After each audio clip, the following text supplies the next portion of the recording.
Banyak orang yang bilang untuk dapetin 1 miliar pertama itu paling susah. Boleh ceritain nggak gimana sih lu bisa dapetin 1 M pertama?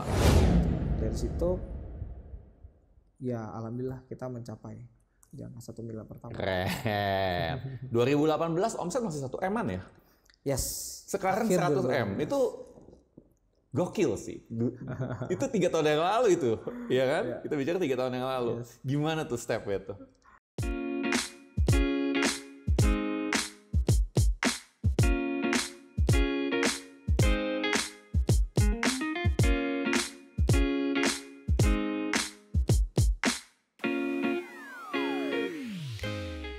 Terus banyak orang di luar sana tuh, terutama anak muda bilang, coach gimana sih caranya untuk nabung? Sedangkan kita aja sekarang duit dapat berapa juta tuh udah habis semua, nggak bisa di iniin apa, nggak ada yang bisa disisihin buat bisnis. Kalau menurut Mas Kautsar gimana tuh?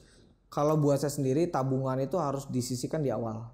Harus ya? Harus gitu, dan saya dari awal usaha itu sebisa mungkin langsung memisahkan uang pribadi dengan uang usaha. Kalau saya begitu. Jadi dari awal gitu. Jadi kayak tadi gitu ya. Apa namanya? Saya lebih berpikir usaha itu biar menggulung dulu. Gitu. Jadi ya kita menunda kesenangan. Nggak kegoda tuh? Ya kegoda dikit-dikit pasti gitu kan. Gitu. Misalnya ya pengen makan yang enak misalnya gitu kan. Terus ya apa pengen ngopi atau gimana gitu kan. Ya itu tetap lah untuk kita apa namanya? Ada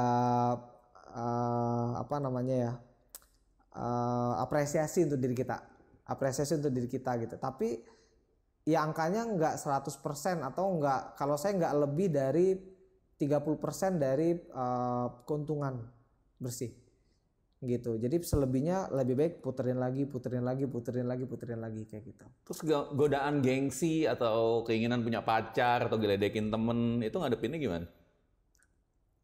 Saya nggak melihat hal itu jadi suatu godaan gitu ya, karena buat saya sendiri saat itu yang jadi fokus saya adalah saya benar-benar ingin punya pabrik. Fokus guys, gitu. Fokus itu penting banget. Iya. Itu penting banget. Jadi saya benar-benar fokus gitu ya, dan ya memang di saat-saat itu saya nggak ada deket sama siapa-siapa juga gitu. Paling ya teman atau gimana gitu kan. Karena saya juga saya lebih suka banyak waktu di luar apa namanya, di luar rumah gitu ya. Jadi saya lebih suka apa namanya ngobrol, ketemu orang dan lain sebagainya gitu kan. Jadi saya apa namanya ya tetap menjalani hal itu gitu, walaupun apa namanya ya ketemu teman dan lain sebagainya gitu kan. Ya itu juga tetap perlu uang juga gitu kan. Tapi ya secukupnya aja kayak gimana. Dan tempat nongkrongnya juga nggak yang gimana-gimana gitu. Kalau ngopi juga ya ngopi yang di tempat yang lebih inilah gitu. Hemat di kantong gitu. Yang penting hemat dulu ya. Hemat gitu. Makan juga sama gitu. Saya makan itu di awal-awal itu ya. Saya ke pasar. Saya makan beli aja kayak misalnya ikan cuek gitu ya, terus ikan bandeng apa presto yang di pasar gitu ya. Jadi yang kayak gitu-gitu aja. Saya ya udah lebih baik beli kayak gitu dibanding saya harus beli di luaran gitu. Gitu udah tinggal masak sendiri gitu. Terus apa namanya ya makan sendiri gitu. Jadi sejak saya mulai sewa kontrakan untuk usaha, sayanya juga pindah dari rumah. Oke, 2018 tuh. Itu dari 2016. 2016. Yes. Oke. Gitu, karena saya ingin benar-benar 24 jam untuk usaha saat itu. 24 jam? Yes. Serius? Jadi tidur berapa jam sih sehari? Saat itu mungkin sekitar 5-6 jam lah. 5-6 jam. Yang lain kerja? Yang lainnya kerja gitu. Jadi walaupun kita gimana pasti kan mikir juga gimana gitu kan. Saya sempat ngetes waktu 2018 sempat pengen ngekos gitu kan. Jadi masa bangun tidur bisnis lagi gitu kan. Terus mau tidur bisnis lagi gimana gitu kan. Akhirnya saya ngekos gitu. Saya coba ngekos, tapi ternyata kayak nggak ada apa namanya ya, kayak nggak ada feel-nya gitu. Yes. Kayak ngeblank. Ngeblank. Gitu. Iya, saya kayak ngeblank gitu. Kok jadi kayak ngeblank ya? Kayaknya nggak nyaman juga gitu. Udah akhirnya balik lagi gitu. Bahkan ya saya dulu ya sering lah gitu sama teman-teman gitu kan. Kalau pada datang ya itu ngomong, lu sebenarnya yang punya usahanya apa lu satpam di sini sih gitu. Kenapa emang? Lalu yang karyawan lu pada lu kontrakin, lu sendiri tinggal di sini gitu. Lu satpamnya berarti gitu. Ada benernya juga sih. Iya, Ada benernya gitu. juga Dan sih. itu saya nikmatin gitu. Ya, karena fokus saya ya untuk usaha gitu. Gitu. Karena memang ya dari mulai di kontrakan dan lain sebagainya itu saya kan suka nulis gitu ya, maksudnya jadi dinding kamar saya itu ya semuanya tuh berupa plan saya gitu, terus motivasi gitu kan, terus target saya mau bagaimana, inspirasi saya siapa gitu, bahkan kayak misalnya saya pengen punya pabrik warnanya bagaimana itu saya tempel. Jelas banget berarti ya, Gitu. secara visual ya.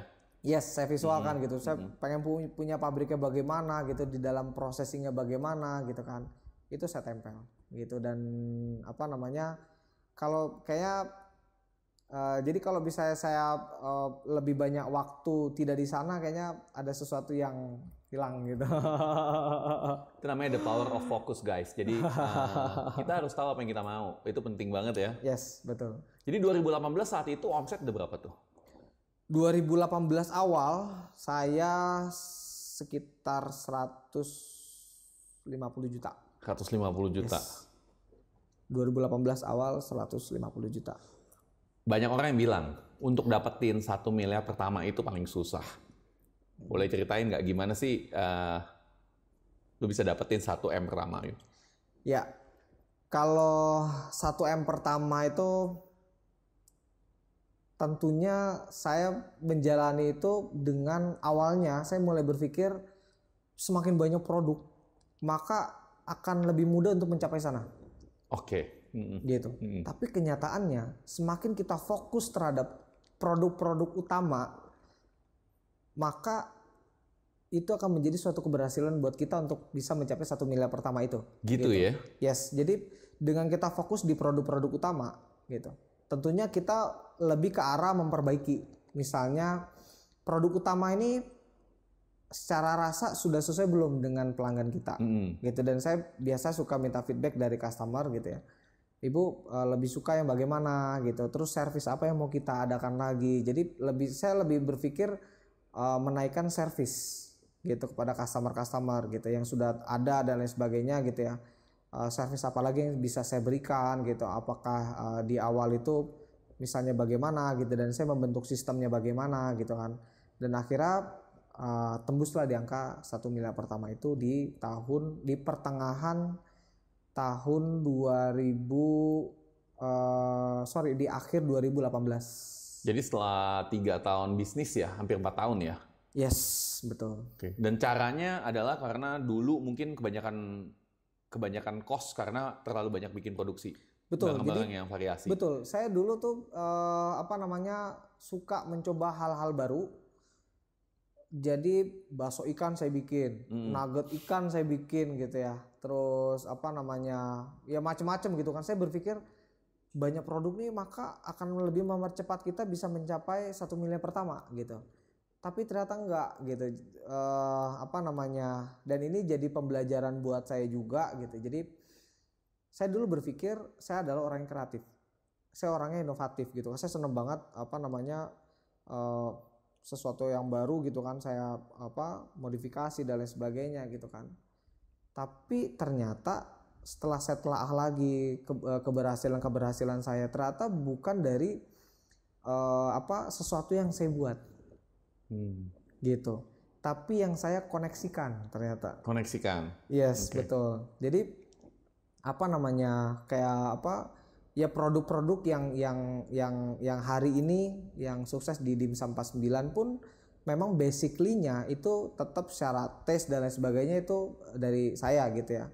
tapi untuk penyempurnanya gitu kan, dan juga untuk membuat produk-produk baru itu kita udah bicara ada expertnya juga gitu. Jadi yang sudah berpengalaman gitu ya. Jadi bukan saya harus ngeracik lagi seperti apa gitu kan. Nah saat itu untuk menuju 1 miliar pertama, saya berpikirnya itu masih membuat produk baru gitu, membuat produk baru, apa yang bisa saya buat, apa yang bisa saya buat gitu kan. Tapi ternyata setelah dapat feedback dari customer akhirnya berubah kan, semua dikembalikan kepada customer, mereka maunya apa itu yang kita buat gitu. Dan untuk membuat itu pun nggak mesti dari kita yang buat. Oke, iya. Gitu. Jadi Guys, dengerin customer Anda.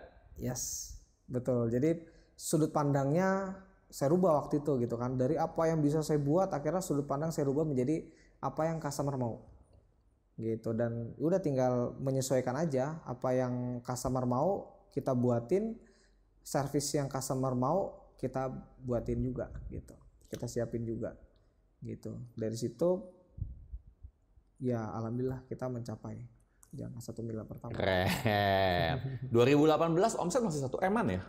Yes. Sekarang Akhir 100 M. Itu gokil sih. Itu 3 tahun yang lalu itu, ya kan? Yeah. Kita bicara 3 tahun yang lalu. Yes. Gimana tuh stepnya tuh?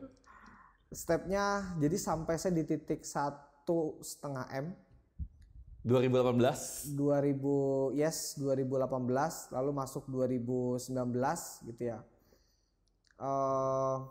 Di titik tersebut saya sudah mulai kayaknya udah, karena problem tuh mulai muncul banyak gitu, problem di human gitu ya, terus problem di konsistensi dan lain sebagainya gitu kan. Sedangkan basically saya juga bukan orang profesional gitu, saya bukan orang profesional, saya nggak pernah kerja profesional gitu ya. Nah tapi saya harus menjalani ini gitu kan. Nah akhirnya ya saya banyak belajar lagi, pertama. Yang kedua akhirnya saya mulai belajar itu kuliah atau gimana sih?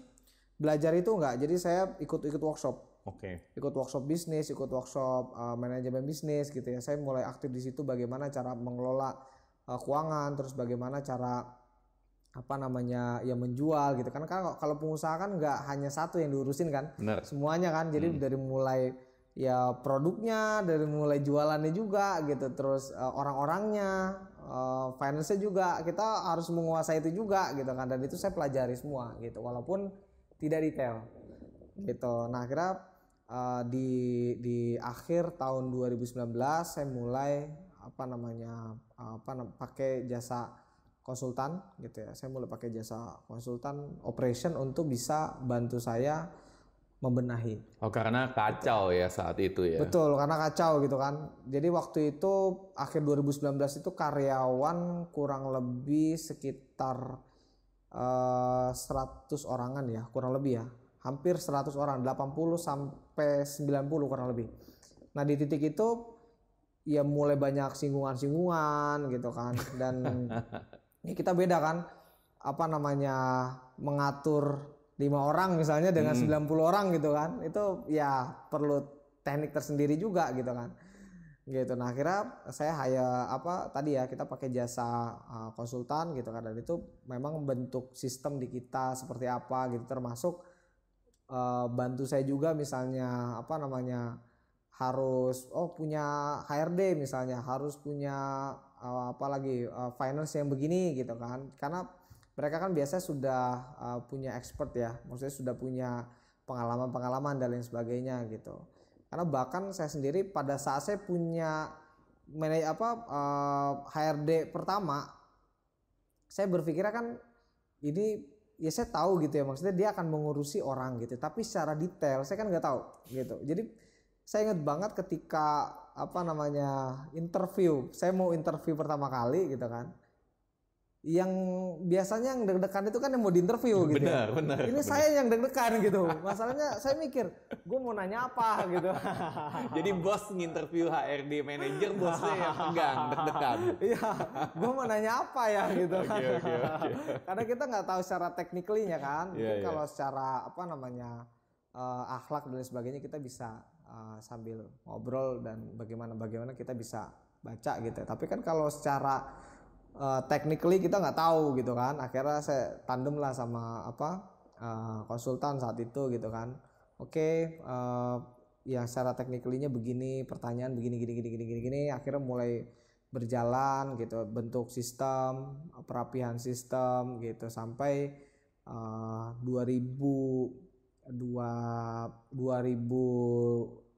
akhirnya mulai bergabunglah tim-tim yang expert gitu. Jadi saya dari awalnya konsultan itu sekarang saya jadikan partner gitu. Jadi partner saya, beliau bantu juga karena beliau adalah ex-GM Carrefour.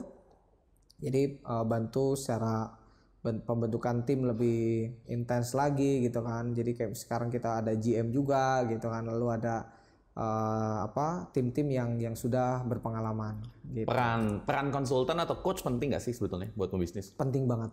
Buat saya penting banget karena ya kita untuk melihat salah satunya melihat blind spot kita yang kita tidak bisa melihat, mungkin ya mereka bisa melihat itu gitu. Dan apalagi kalau yang sudah pernah menjalani itu gitu ya, tentunya dia bisa memberikan rule. Kalau kamu mengambil langkah ini, konsekuensinya adalah A. Kalau kamu ngambil langkah B, konsekuensinya B.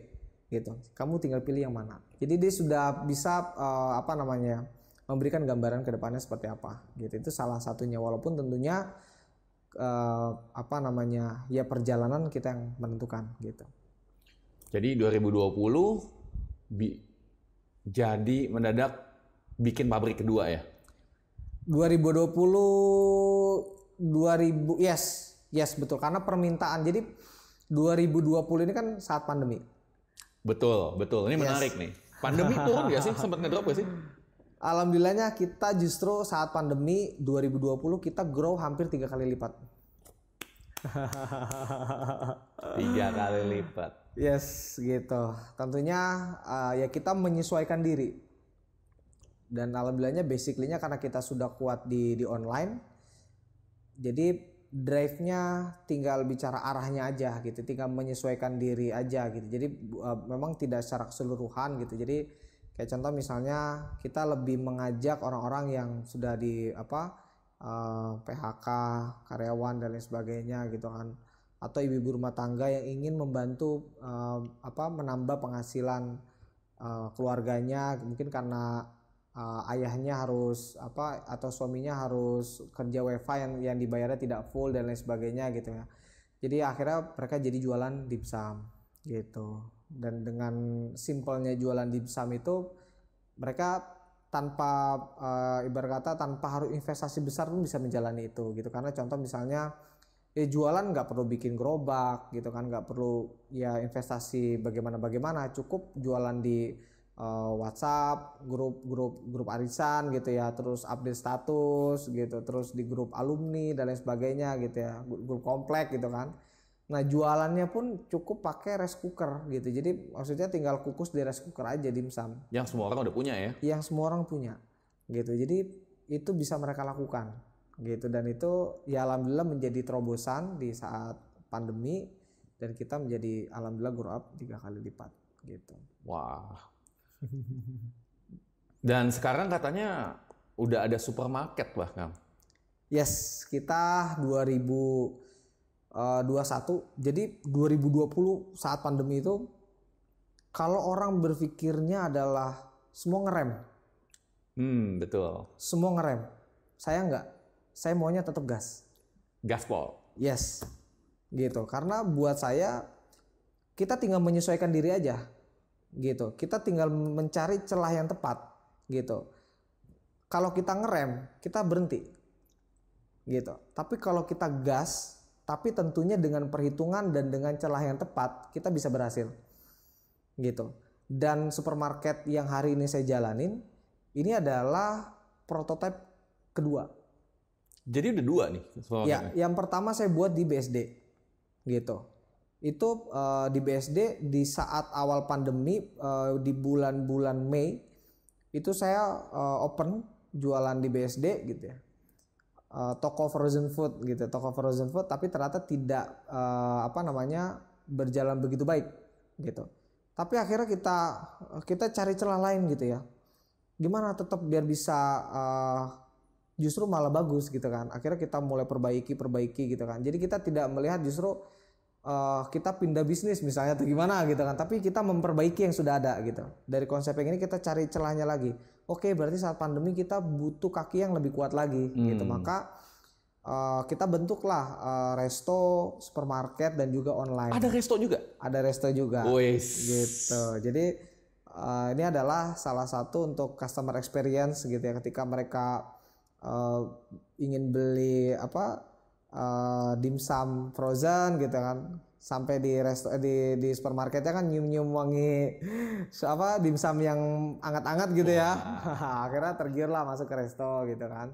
Dari resto pun begitu, ketika sudah nyobain wah enak, bawa pulang juga enak nih gitu kan. Akhirnya mereka jadi saling mengisi antara resto dengan supermarket gitu. Nah ketika jangkauannya agak jauh atau misalnya nggak mau keluar rumah, kita udah siapkan juga online-nya gitu. Jadi sekarang udah ada beberapa 2 pabrik dan berapa resto nih sekarang? Sekarang untuk restonya baru 1. Jadi baru resto gabungan, kita konsepnya resto, supermarket dan juga online itu 3. Gitu. Untuk pabrik kita ada 2 lokasi. Dari benar-benar rumahan nih. Yes. Minjem gas sama ibu ya? Betul. Dan itu saya mendirikan sampai hari ini kita nggak pakai pinjaman. 500.000? Maksudnya dari bank misalnya gitu ya. Oh, jadi benar-benar cuma 500.000 sama motor pinjaman doang awalnya. Betul. Jadi itu 500.000 udah dibayar dong. Udah dibayar. Jadi dari situ ya itu saya putar terus seperti itu kurang lebihnya. Wow. Ada ini nggak sih? Ada keajaiban spiritual nggak sih di perjalanan ini? Ada nggak sih yang sesuatu yang terjadi karena bantuan dari yang di atas? Banyak banget saya mungkin ketika kita meniatkan sesuatu untuk kebaikan gitu ya, apalagi tentunya ya untuk mengaplikasikan apa yang menjadi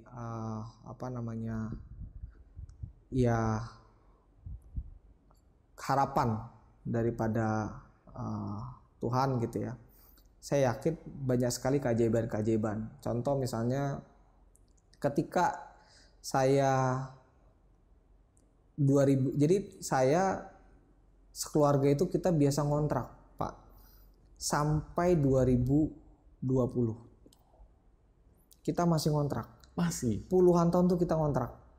Pindah rumah, 5 tahun kita pindah, 10 tahun kita pindah gitu. Dan kita nggak punya rumah yang kita bisa nyaman, mau dibuat bagaimana gitu kan.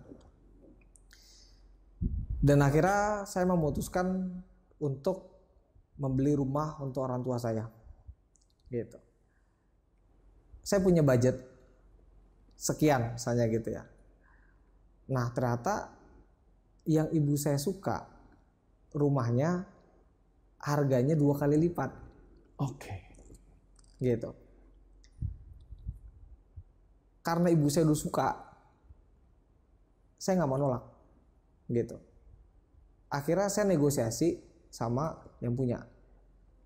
Saya DP dengan uang tersebut, selebihnya saya cicil selama 6 bulan, saya bilang gitu. Jadi 50%-nya lagi 6 bulan, gitu. Nah, ya otomatis ya alhamdulillah gitu. Ibu, ayah, keluarga kita senang semua gitu kan. Nggak butuh waktu lama, saat itu kan saat pandemi ya, saat awal-awal pandemi harga ayam drop drastis, harga ayam turun drastis, bahkan mungkin kalau waktu itu ada yang sampai dibuang segala macam gitu ya. Ini menjadi suatu alhamdulillahnya kelebihan buat kita gitu. Dan setelah saya hitung-hitung selama beberapa bulan, ternyata harga ayamnya turun itu, berarti kan kita ada keuntungan lebih ya dari harga ayam yang turun. Keuntungan itu sama dengan nilai harga rumah yang kurang. Bisa gitu? Jadi sebenarnya seperti saya beli rumah dengan angka yang sama gitu. Lucu juga ya. Iya. Lucu juga ya, bisa gitu ya. Betul gitu. Jadi ya itu ketika kita meniatkan apalagi untuk orang tua kita, untuk ibu kita gitu. Insya Allah jalan itu ya Allah sangat mudahkan gitu. Tuhan pasti akan sangat memberikan kemudahan-kemudahan gitu. Lalu ada juga yang kedua apa namanya, ketika saya harus kehilangan partner saya juga gitu ya. Saya usaha saat itu yang masih di Siomay gitu ya, omset masih sekitar 120 juta kalau nggak salah ya, 100 sampai 120 juta. Saya masih bergantung sama beliau gitu ya, untuk jadi mungkin market terbesar saya adalah beliau gitu ya. Kalau kita bicara matematika manusia, ketika jadi saat itu partner saya ini akhirnya ya memutuskan untuk produksi sendiri. Saat itu saya fokus produksi, dia yang jualan gitu ya.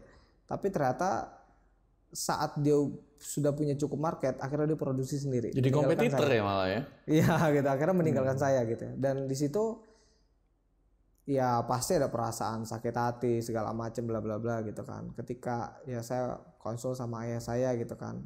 Ayah saya cuma kasih satu kata gitu di telepon. Ikhlas. Ikhlas. Iya betul, ikhlas. Tapi saya tuh bergejolak gitu. Aduh, ikhlas ya gitu kan.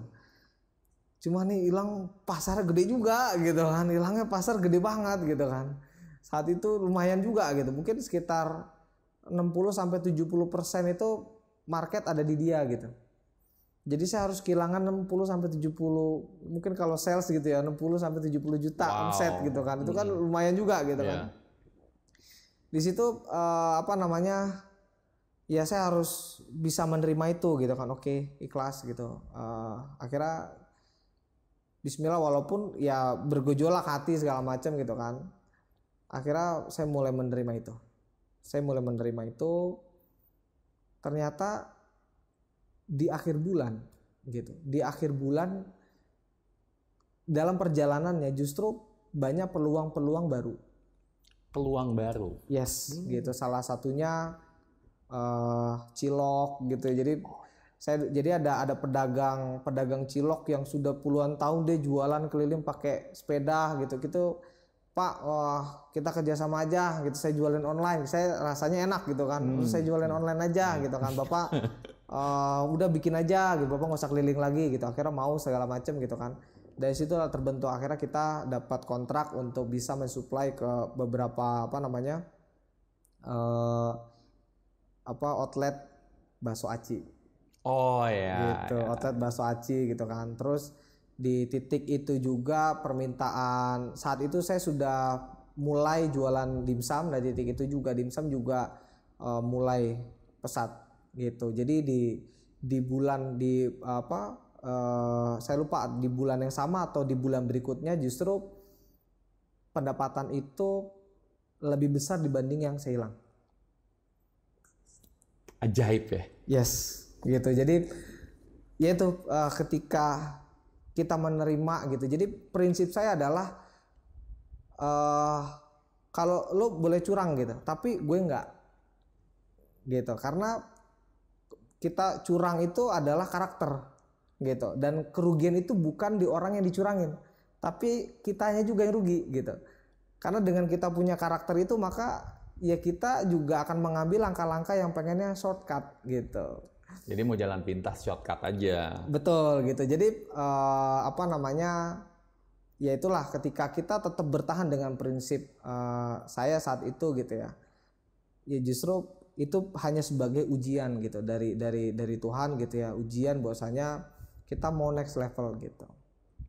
Jadi kalau ada tantangan itu adalah ujian dari Tuhan bahwa lu mau ke next level. Scale up, yes. Itu keyakinan saya ketika kita diberikan ujian gitu ya. Biasanya nggak menunggu waktu yang lama, tandanya ada sesuatu yang besar yang menunggu kita. Apa sih yang bisa buat you bertahan? Yang buat saya bertahan adalah mimpi. Mimpi? Yes, saya ingin betul-betul mewujudkan mimpi itu. Gitu. Jadi saya benar-benar pengen mewujudkan mimpi itu gitu. Kalau itu belum tercapai, ya saya nggak akan bisa tidur justru. Gitu. Atau jadi ketika saya lagi misalnya saya lagi kurang semangat gitu ya, atau saya misalnya lagi ya gimana gitu ya, ada guncangan segala macam gitu kan. Untuk healingnya saya itu saya tinggal mengingat mimpinya lagi. Ingat mimpi lagi. Yes, saya ingat mimpi lagi. Oke, gini. Yes, saya membayangkan oke nanti kita begini gini gini gini gini. Udah itu jadi suatu pelipur lara gitu. Keren banget, keren banget, keren banget. Kalau nggak ingat mimpi lagi, lemes ya. Betul, saya justru ketika misalnya mimpi itu udah tercapai gitu ya, pasti saya akan membuat mimpinya lagi, mimpi lagi yang lebih besar lagi, yang lebih besar lagi kayak gitu. Jadi ketika saya pernah merasakan ketika sudah ada di titik, contoh misalnya 1 miliar pertama misalnya gitu kan, di situ saya malah gelisah gitu. Saya gelisahnya, gue harus ngapain lagi nih gitu, untuk bisa naik lagi gitu kan, untuk naik lagi. Akhirnya ya udah, oke, kita tetapin lagi yang lebih tinggi lagi gitu kan, tetapin lagi tinggi lagi, caranya bagaimana, breakdown lagi gitu kan, tulis lagi kayak gitu. Jadi itu yang saya lakukan gitu. Gokil. Nah, bicara spiritual, banyak orang bilang sedekah itu penting. Yes. Pernah ngalamin keajaiban sedekah nggak? Keajaiban sedekah tentunya yang hari ini,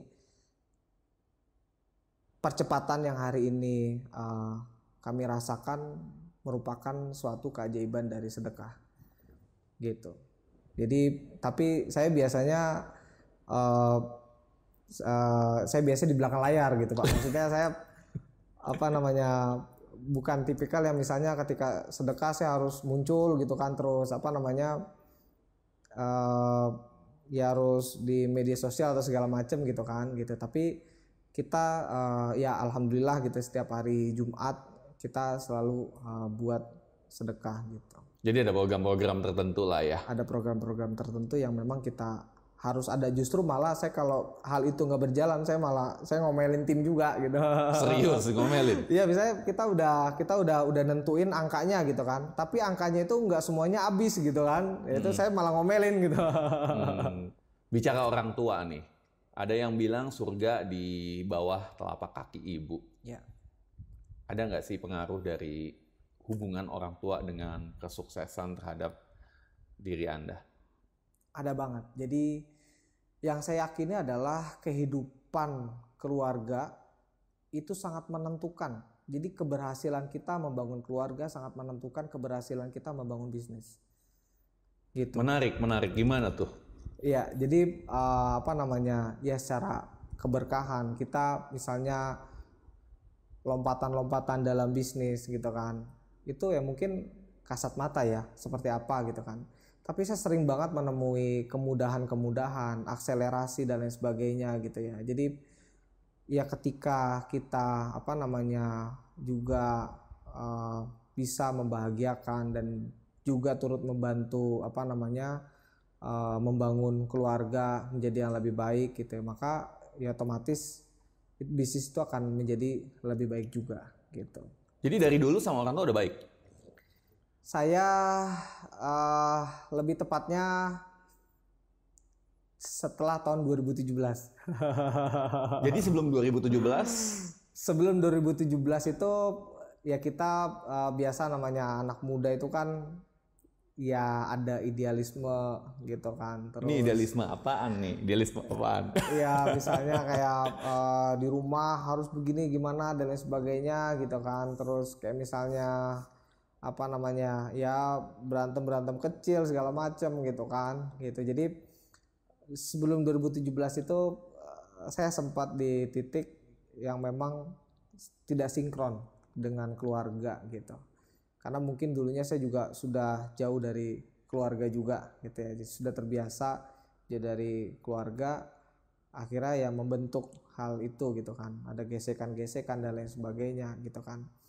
Gitu. Tapi ya ternyata setelah ya saya merubah mindset hal itu gitu ya. Tentunya ada coach juga yang membantu gitu kan. Ada yang membantu saya juga karena sangat mempengaruhi ya masa lalu kita sangat mempengaruhi kehidupan kita hari ini dan ke depan gitu. Dan saya mengetahui ternyata dulu saya punya masa lalu yang ternyata membentuk saya hari ini jadi tidak sinkron dengan keluarga saya gitu. Dan itu akhirnya diperbaiki saat itu secara mindset gitu ya. Dan alhamdulillah ya mulai apa namanya membaik. Kita justru ketika ketemu ayah, ketemu ibu, saya merasa senang gitu. Mungkin kalau dulu ketemu ayah tuh bawanya deg-degan gitu kan, deg-degan gitu. Ketemu ayah deg-degan. Betul gitu. Deg-degan karena rindu atau? Mungkin karena apa namanya beliau juga kan mengurus banyak apa santri ya, mengurus banyak santri dan punya kesibukan yang tinggi juga gitu. Jadi ya tentunya saya dididik yang memang cukup tegas gitu. Saya dididik cukup tegas gitu. Jadi ya namanya dijewer misalnya gitu kan dan lain sebagainya, saya sudah apa pernah menikmati itu gitu ya. Saya pernah menikmati itu. Tapi nggak sampai diinjek-injek kan? Okay.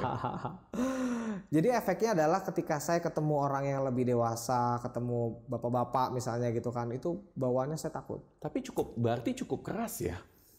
Kalau sampai begitu ya?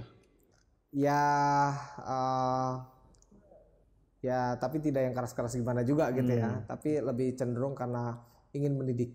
Intinya kan ingin mendidik gitu. Dan apa namanya, ya kita tahu kita tidak bisa menyalahkan masa lalu. Yang kita bisa adalah kita merespon untuk masa depan kita. Bicara tentang dimsum 49. Ya. Itu 49 itu angka hoki atau gimana tuh? Aneh gitu, nah angkanya kok 49, kenapa nggak 88 gitu kan? Kan kalau 88 kan kayak Densus 88 gitu ya. Betul. Dimsum 49 ini adalah dari surat 4 ayat 9. Apa namanya, yang intinya supaya kita tidak meninggalkan generasi yang lemah. Intinya supaya kita tidak meninggalkan generasi yang lemah. Maka Dimsum 49 atau PT 49 Nusantara Muda ini adalah wadah bagi kita untuk bisa tidak meninggalkan generasi yang lemah ke depannya begitu. Dan ini triggernya awalnya itu saat saya kalau kita di pesantren itu kan ada khutbah Jumat gitu ya, ada khutbah Jumat. Nah kalau santri itu digilir kan, misalnya pekan ini siapa, pekan besok siapa. Nah ketika saya harus khutbah, nah itu materinya adalah Hari Kebangkitan Nasional. Hari Kebangkitan Nasional. Ya, itu 20 Mei kalau nggak salah ya, apa 20 Juni ya, saya lupa ya, 20 Mei kayaknya. Nah, Hari Kebangkitan Nasional itu akhirnya saya mulai ramu lah, dan saya mulai cari-cari inspirasi juga apa yang nyambung dengan saya buat khutbahnya gitu kan. Akhirnya ya saya ya tanpa apa namanya berpikir panjang gitu ya, intinya saya meletakkan ayat tersebut di dalam khutbah saya. Oke. Gitu. Biasanya khutbah itu tidak pernah atau jarang dikomen gitu sama beliau, sama apa namanya Syekh Az-Zaitun gitu ya. Nah kali ini dikomen ketika saya khutbah, betul gitu, untuk saya bisa merealisasikan hal tersebut gitu. Dan situ benar-benar membuat saya terngiang-ngiang gitu ya ayat tersebut gitu kan. Dan setelah manfaat, jadi makna hidup saya ingin lebih bermanfaat gitu kan. Dan apa namanya, saya juga ingin menjadi penyalur rezeki bagi banyak orang gitu ya. Ini dengan surat tersebut gitu ya, untuk tidak meninggalkan generasi yang lama, maka saya harus membuat wadahnya gitu. Maka dari ayat tersebut Dimsum 49 kita namakan sampai hari ini Dimsum 49 begitu. Jadi prinsip bisnis dari Dimsum 49 itu sangat spiritual ya? Ya begitu, karena memang ya dilandasi spiritual gitu. Karena saya yakin ketika apapun yang kita lakukan, ketika kita sudah apa namanya menjalaninya tentunya dengan hal tersebut gitu ya, dengan spiritual, dengan apa namanya berlandaskan Al-Quran ya, kalau orang Islam gitu ya, atau Alkitab gitu, maka hal itu justru ya akan banyak sekali kita menemukan akselerasi gitu ya. Dan tentunya perjalanannya akan lebih indah gitu. Jadi bisa ya sebetulnya menyatukan antara spiritualisme dengan bisnis itu sendiri? Kalau menurut saya justru bisnis itu harus dilandaskan itu. Kalau kita Menarik. kalau apa namanya, kita ingin betul-betul membangun wadah yang long term gitu. Karena kita kan tahu, kita mungkin manusia bisa berencana, manusia bisa punya plan, punya harapan dan lain sebagainya, tapi kan secara keputusan dan secara perjalanan seperti apa tentunya kan ada di tangan Tuhan yang Maha Kuasa. Keren banget. Dan realitasnya dalam kegiatan berbisnis, apa aja sih unsur-unsur spiritual yang ditanemin di Dimsum 49? Ya, salah satunya contoh misalnya kita saat produksi gitu ya, saat di tempat produksi kita gitu.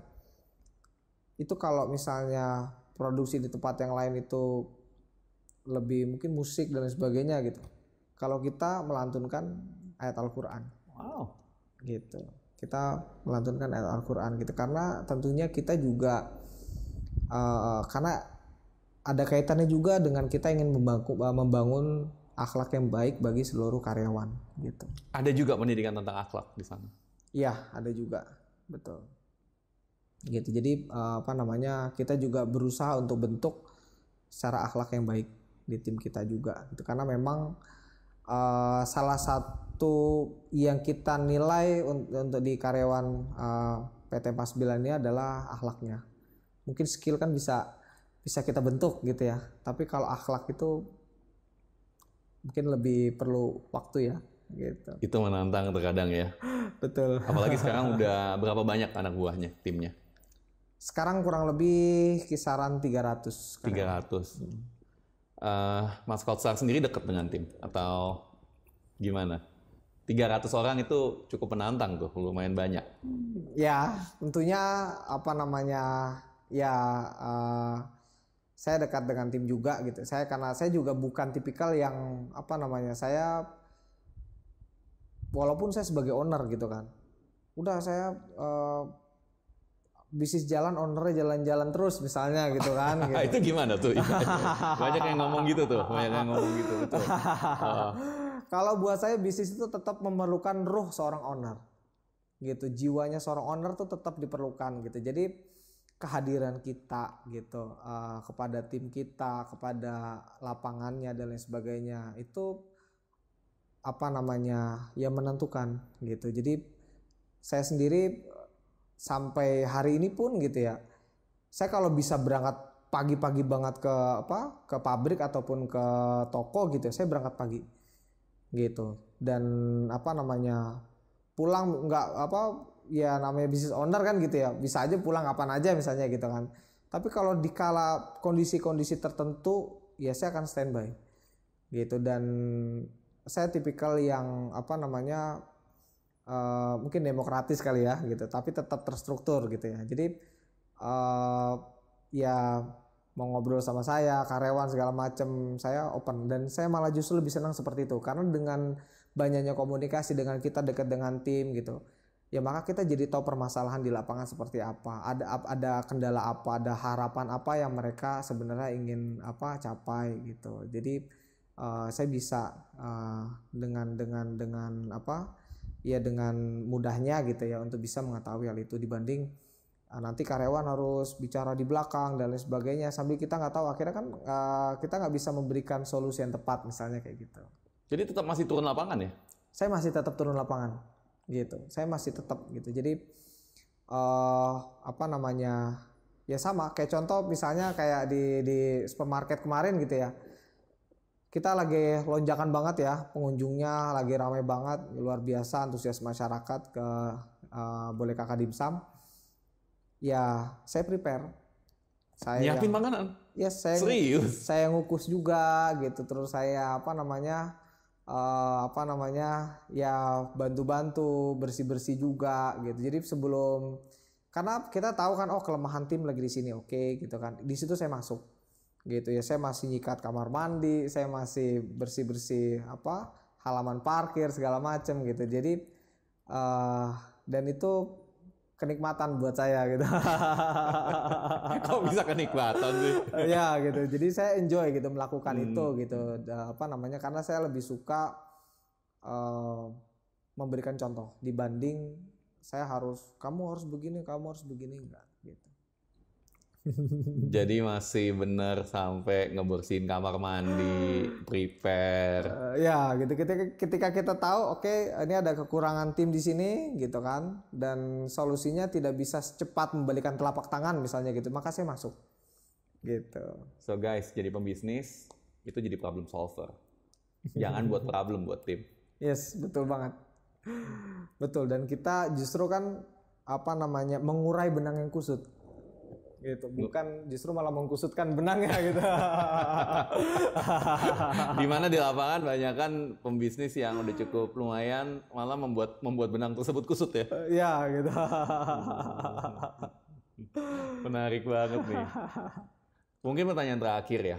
Kalau bicara tentang kunci sukses, apa sih satu yang harus tuh dimiliki? Satu yang benar-benar harus dimiliki adalah keyakinan dan dream yang relevan dan tepat. Keyakinan dan dream yang relevan dan tepat. Betul. Kita boleh yakin gitu ya, tapi harus juga diimbangi dengan relevannya juga. Gitu. Kalau keyakinan itu tidak relevan gitu ya maka ngawang-ngawang aja gitu. Jadi kayak contoh misalnya gitu ya, kalau saya misalnya telah ukur, oke, kita mau omset sekian gitu kan. Yang relevan dengan hari ini bagaimana? Gitu. Dan kita meyakini itu gitu. Jadi mimpinya di situ walaupun kita punya big dreams-nya gitu kan. Tapi big dreams itu kan harus kita breakdown lagi kan. Misalnya big dream ini oke, kita akan capai di 10 tahun ke depan. Tapi di tahun ini kita harus mencapai titik A-nya dulu. Step tangga pertamanya dulu. Maka kita harus benar-benar punya keyakinan terhadap hal itu akan sukses gitu. Dan apa namanya mimpinya juga ya menyesuaikan juga. Kalau misalnya omsetnya masih 10 juta, oke, mimpinya di tahun pertama kita salesnya ya yang apa misalnya 100 juta kah misalnya kayak gitu, nggak langsung oke, di tahun pertama kita 10 miliar misalnya gitu. Jadi relevan gitu, keyakinan dan dream yang relevan. Nah, buat para pembisnis yang mungkin sekarang lagi kesulitan, Ya, ada nggak pesan buat mereka? Yang sedang kesulitan tentunya itu adalah tanda-tanda bahwasanya Anda akan berhasil gitu. So jangan menyerah dan apa namanya ya anggap ini adalah suatu ujian dan di depan mata kita itu benar-benar ada kesuksesan gitu. Jadi kita tetap bertahan dan kita kalau sedang ada di bisnis A misalnya gitu ya, kita melihatnya ke bisnis A yang sudah sukses gitu, bukan melihatnya ke bisnis B gitu. Jadi lihatnya kepada yang sudah berhasil di bisnis tersebut, kita bisa adopsi, kita bisa mungkin sharing dengan ownernya dan lain sebagainya gitu. Jadi ketika mengalami kesulitan, kita jadi tahu langkahnya yang selanjutnya apa gitu. Guys, Muhammad Kautsar, Dimsum 49, menjadi solusi bukan menjadi masalah. Thank you very much. Yes, Thank you banget. Sama-sama. Thank you banget, sharingnya dahsyat. Pak Yudi. So, presentasinya luar biasa banget. Saya belajar banyak banget. So, dari saya dan Muhammad Kautsar dari Dimsum 49, salam miliarder.